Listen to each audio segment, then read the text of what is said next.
তোকে আর ঘি কিনে খেতে হবে না, আমার মা আমাকে বলেই দিয়েছে। কারণ দুধের এই সর দিয়ে এত সহজে আমার মা এখন বাড়িতেই ঘি বানিয়ে ফেলে, আর আমাকে কিনতেই হয় না। খাঁটি ঘি বানানোর এত সহজ উপায়টা চলো তোমাদেরকেও বলি।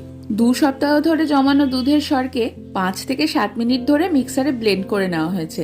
তারপর তাতে ঢালা হয়েছে ঠান্ডা জল, আর সাথে সাথেই দেখা যাবে ওপরে ভেসে উঠবে মাখন। এবার সেই মাখন তুলে কড়াইতে ঢেলে তাতে দিতে হবে জাল। খানিকক্ষণ পরপর দেখা যাবে এই মাখন কতই না রূপ বদলাচ্ছে।